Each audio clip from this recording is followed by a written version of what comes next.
learned something. Okay, you can say you learned it from me. So that's how I get my props. And parents go, wow, you actually learned something. So you'll be able to get out there and appreciate Thanksgiving dinner perhaps a little bit more. I want to give you more information than you've ever wanted to know perhaps about turkeys. Okay, but in our last 4 minutes now, we're going to talk turkey here. Okay, you know, when you look at that turkey, that's kind of a face only a mother could love, right? You kind of look up close and you're like, ooh, I don't know about that, right? But in living color, look a lot nicer.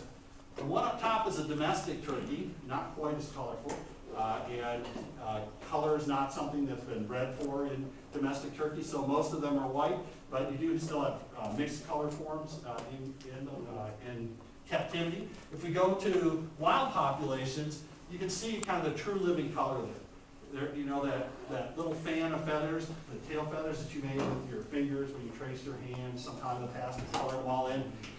This probably looks even better than your drawings did, believe it or not. Your mom probably still has one of those hanging up on your refrigerator when you go back over Thanksgiving for Thanksgiving dinner.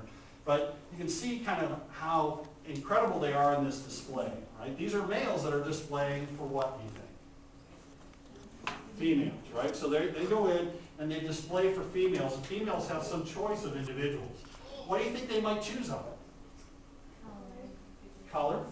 Yep, size. So how maybe even how long you can hold those poses, because there's a muscle with each of those feathers, and they're standing there, they literally throw their wings out like this and do this, go back and forth like that, push their chest feathers out, and they hold that tail up. If the female moves, they do this and follow her back and forth. And if you go on YouTube, you can humor yourself for probably several hours, like I did last night. It wasn't several hours, but there are people who have decoys and they mix them up so the male's running after this female as the decoy's being pulled away. Then another one runs by and turns back like this and tries to display. So they're going through and actively trying to show their best. But what's the most prominent thing that you notice about these guys?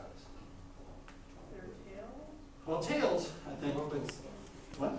Yeah, the color in the face, right? It's kind of at the center of a bullseye, right? So they put this nice background up, but look at that face, okay? That face only mother could love. Looks a little better here in living color, okay? And so you see the red color? Those are the carbuncles. They're hanging down here. They're gorged with blood. That's a big part of where that red comes from, okay? If you look at the kind of the blue face, the blue and white face, you've got this little finger of fleshy tissue called the snood. That's just a little one there. But the snood hangs over the beak, and you can see this guy's snood hangs way down here. So these males have really long, fleshy snoods that hang down, and they kind of wiggle around a little bit. The color from these is determined by the condition of the male. So if the male's in good shape, kind of peak form, he's able to pump lots of blood there and really show off in his display, kind of the center of that bullseye, he's able to show off that coloration, right? So when we see these guys in the wild, that's how they look. Dr. K. Yep. There's also around the eyes, this is just from hunting all the time, they're more blue, and then the jakes will be, like the submissive ones will be more white with just a little bit of red. And females can actually tell really slight differences in color. In choice experiments, they can tell really slight differences. The red is the first color they choose on, but the blue is the second color. So when they get up close, kind of start checking out the eyes, and they see that blue coloration, then they're in good shape and they continue on with possible mating. These guys roost in the morning. Jakes are young males. Right? All right, so, but here's the things you're going to be picking through this weekend, perhaps, if you're not doing the tofurkey. Okay, I've had a tofurkey. They're not too bad. Okay? It's okay. It's not that bad. So when you look at the furcula, it's right here. It's the wishbone.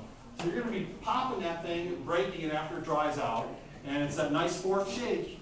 What does that do? What does that structure do? Yeah, it stabilizes those flight muscles. These guys don't fly a lot, but they fly up to their night roosts. So they fly up and roost in trees at night, and if you've ever been out walking in the morning in the woods and scared up a group of these guys, you think you're dead for a split second, because all of a sudden you see 25-pound birds bouncing everywhere, squawking away, and it is a bit of a challenge. Turkey digestion. What do you know about turkeys? How do they digest things? How do they break food down? They chew a lot? Yeah, the gizzard.